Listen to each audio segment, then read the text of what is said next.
ஆன்மீக உறவுகள் அனைவருக்கும் என் அன்பான வணக்கங்கள். வருகிற 27/1/2025 தை மாதத்தில் திங்கட்கிழமையில் வரக்கூடிய பிரதோஷம் மிக மிக சிறப்பு வாய்ந்தது. அதுவும் சிவபெருமானுக்கு உகந்த திங்கட்கிழமையில் வர்றது ரொம்ப விசேஷம். இதை மறக்காமல் கட்டாயம் இந்த ஒரு நாளை பயன்படுத்திக்கோங்க. ஒவ்வொரு வாரம் வரக்கூடிய சோமவாரம் எந்த அளவிற்கு முக்கியமோ அதை விட பல மடங்கு பலனை நமக்கு கொடுக்கும்.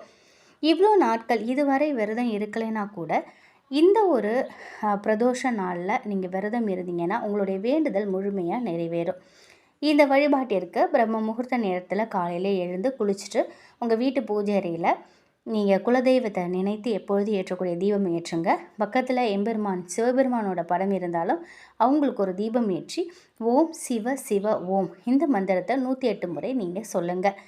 அன்றைய நாள் முழுவதும் நீங்கள் விரதம் இருந்தாலும் சரிங்க, சாப்பிடாம விரதம் இருந்தாலும் சரி, இல்லை அசைவத்தை தவிர்த்துக்கிட்டு நீங்கள் சிவபெருமானை நினைத்து நீங்கள் விரதம் இருந்தாலும் சரிங்க.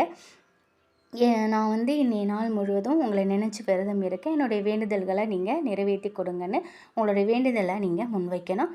காலையிலும் மதியத்துலையும் எதுவும் சாப்பிடாமல் விரதம் இருந்து மாலை நேரத்தில் பிரதோஷ நேரமான 4:30 6 மணிக்குள்ளே பக்கத்தில் உள்ள சிவன் கோயிலுக்கு போங்க. உங்கள் உடல்நிலை எப்படி இருக்குங்கிறத பார்த்துட்டு அதுக்கு தகுந்த மாதிரி நீங்கள் சாப்பிடாமல் விரதம் இருந்தாலும் சரி, இல்லை எளிய உணவுகளை சாப்பிட்டு விரதம் இருந்தாலும் சரிங்க, பார்த்துக்கோங்க.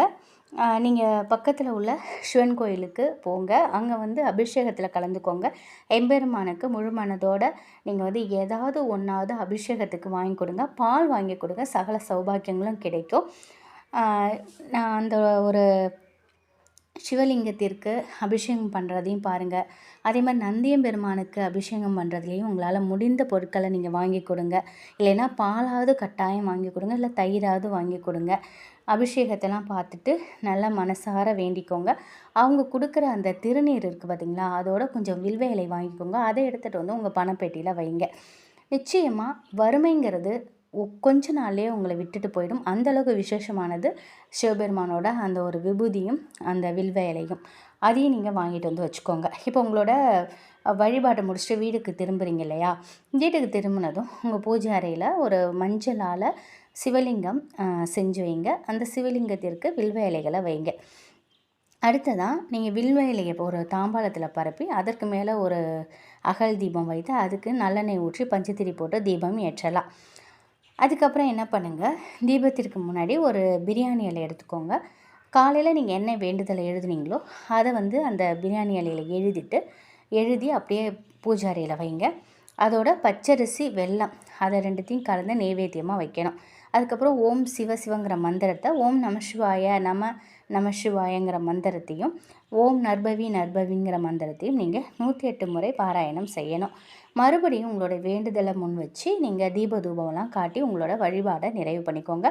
வழிபாடுலாம் முடிஞ்சதுக்கப்புறம் அந்த மஞ்சளில் பிடிச்சி வச்சுருக்கீங்க இல்லையா சிவலிங்கம், அந்த சிவலிங்கத்துலேருந்து கொஞ்சம் மஞ்சள் எடுத்து தண்ணியில் குழைச்சி அதை நெற்றியில் வச்சுக்கோங்க. அதுக்கப்புறம் அந்த மஞ்சளை நீங்கள் பணம் வைக்கக்கூடிய இடத்துல நீங்கள் வச்சுக்கலாம். ஒரு வெற்றிலை எடுத்துக்கோங்க, அதில் வச்சு நீங்கள் வைக்கலாம். அப்படி இல்லைன்னா வில்வ இலையில் வச்சு கூட நீங்கள் அந்த பணம் வைக்கிற இடத்துல நீங்கள் வச்சிடலாம். மீதம் இருக்கிற மஞ்சளை நல்லா கரைச்சி வீடு முழுவதும் தெரிச்சு விட்டுக்கோங்க. அடுத்ததாக நீங்கள் நெய்வேத்தியம் வச்சிங்களா பச்சரிசி வெல்லம், அதை கொஞ்சம் எடுத்து எறும்பு இருக்கிற இடத்துல போட்டுருங்க. மீதம் இருக்கக்கூடிய பிரசாதத்தை வீட்டில் இருக்கிறவங்க நீங்கள் அனைவரும் சாப்பிடலாம். அதெல்லாம் முடிஞ்சதுக்கப்புறம் பிரியாணி இலை எழுதி வச்சுருக்கீங்க இல்லையா, அதை தீபத்தில் காட்டி எரிச்சிடுங்க. இந்த முறையில் முழு மனதோட சிவபெருமானை நினைத்து நீங்கள் இந்த ஒரு பிரதோஷ நாளில் நீங்கள் விரதம் இருந்து இந்த வழிபாடை செஞ்சீங்க அப்படின்னா கட்டாயம் பணம் தொடர்பான எந்த வேண்டுதலாக இருந்தாலும் உங்களுக்கு நிறைவேறும். உங்களுடைய வேண்டுதல்களை கட்டாயம் எம்பெருமான் நிறைவேற்றி கொடுப்பாங்க. இந்த பிரியாணி இலையில் காமிச்சிங்க இல்லையா, அந்த பிரியாணி இலையை தீபத்தில் காட்டினீங்கல்ல, அந்த எரிச்ச சாம்பலை கொண்டுட்டு போய் நீங்கள் வெளியில் காற்றா ஊதி விட்டுருங்க. கண்டிப்பாக உங்களுடைய வேண்டுதல் இந்த பிரபஞ்சத்தை போய் சென்றடையும். கட்டாயம் உங்களுடைய பணம் தொடர்பான என்ன பிரச்சனையாக இருந்தாலும் அது தீரும். முழு மனதோடு நீங்கள் இதை செய்யுங்க. திங்கட்கிழமையில் வர்றதுனால நீங்கள் இந்த ஒரு வழிபாடை கட்டாயம் செய்து பாருங்கள். இதில் ரொம்ப எளிமையான வழிபாடு தான் இது, ஆனால் மிகப்பெரிய அளவில் நல்ல பலனை கட்டாயம் கொடுக்கும். வில்வ இலையை எப்பொழுதுமே சரிங்க, வில்வ இலையில் நீங்கள் பயன்படுத்தக்கூடிய எந்த ஒரு வழிபாடும் உங்களுக்கு மிகப்பெரிய அளவில் நல்ல மாற்றத்தை கொண்டு கொடுக்கும். முழு நம்பிக்கையோடு இதை நீங்கள் செஞ்சு பாருங்கள். இன்னொரு தகவல் உங்ககிட்ட நான் ஷேர் பண்ணணும் அப்படின்னு ரொம்ப நாளாக நினச்சிட்டு இருந்தேன்.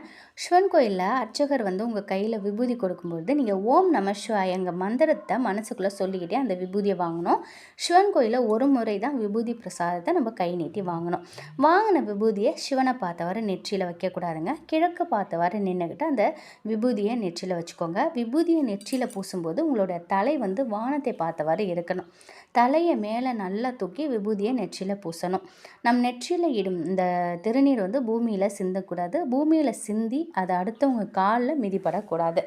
கோவிலில் கொடுத்த விபூதியை 4 விரலில் எடுத்து நெற்றியில் பட்டை போடுவது போல் போடுறதுங்கிறது சிறப்பான பலனை கொடுக்கும். விபூதினா கண்ணுக்கு தெரியாமல் வைக்கிறது, கூச்சப்படுறது, அழகுக்காக பார்வை, இது போலெல்லாம் செய்யக்கூடாதுங்க. கோவிலுக்கு செல்ல அந்த ஒரு நாள் நெற்றி நிறைய அந்த திருநீர் பூசும்போது நமக்கு கோடான கோடி புண்ணியம் கிடைக்கும். அதை தவற விட்டுறாதீங்க.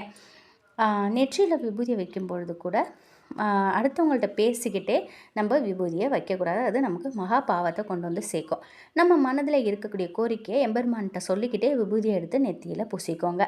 கையில் இருக்கும் மீது விபூதியை வீட்டிற்கு எடுத்துகிட்டு வரலாம், தவறு எதுவும் இல்லை. சில பேர் சிவன் கோயில் விபூதியை வீட்டிற்கு கொண்டு வர தவறு அப்படின்னு சொல்லுவாங்க. சிவன் கோயிலில் கொடுத்த விபூதியை வீட்டிற்கு கொண்டு வந்தால் எந்த ஒரு தவறும் கிடையாது. சிவன் கோயிலில் கொடுக்கும் பிரசாதம் எதுவாக இருந்தாலும் அதை தாராளமாக வீட்டிற்கு கொண்டு வரலாம். கொண்டு அதை உங்கள் தினசரி விபூதி வைக்கிற டப்பாவில் நீங்கள் கொட்டி வச்சுக்கலாம். வாங்கின விபூதியை கோயிலில் வேறு எந்த இடத்துலையும் கொட்டக்கூடாது. சிவன் கோயிலில் மட்டும் இல்லை, எந்த கோவிலில் நம்ம கையில் விபூதியை கொடுத்தாலும் அதை கீழே கொட்டக்கூடாது. கோவிலை அசுத்தம் செய்யும்படி பிரசாதத்தை அங்கங்கே வைக்கக்கூடாது. இது போன்ற சின்ன சின்ன விஷயங்களை நம்ம பின்பற்றிட்டு வந்தோம் அப்படின்னா நமக்கு கட்டாயம் புண்ணியம் சேரும். நிச்சயம் இந்த ஒரு தகவல் உங்களுக்கு பயனுள்ளதாக இருக்கும் அப்படின்னு நம்புகிறேன். வருடம் முழுவதும் வறுமை வராமல் இருக்கிறதுக்கு நீங்கள் இந்த ஒரு விஷயத்தை பண்ணுங்கள். அதே போல் கட்டாயமாக சிவன் கோவிலுக்கு நீங்கள் எது வாங்கி கொடுக்குறீங்களோ இல்லையங்க, நிச்சயமாக ஒரு பாக்கெட் திருநீர் பிரதோஷ நாளில் நம்ம எம்பெருமானுக்கு வாங்கி கொடுக்கணும். அது வாங்கி கொடுக்கறது நமக்கு எப்பொழுதுமே நம் வீட்டிற்கு வறுமை சேராது. அந்த ஒரு உங்களால் எது முடிந்தாலும் என்ன அபிஷேக பொருள் வாங்கி தந்தாலும் வாங்கி கொடுங்க. அதுலேயும் குறிப்பாக பால் வாங்கி கொடுப்பது நமக்கு சகல செல்வத்தையும் அள்ளி கொடுக்குன்னே சொல்லலாம். ஆனால் விபூதி வாங்கி கொடுக்கறதுங்கிறது நம்மளுடைய தலைமுறைக்கும் நமக்கு வறுமைங்கிறது வராது. அவ்வளோ ஒரு சிறப்பான ஒரு பொருள் தான் விபூதி. நிச்சயம் இந்த ஒரு தகவல் உங்களுக்கு பயனுள்ளதாக இருக்கும் அப்படின்னு நம்புகிறேன். நன்றி.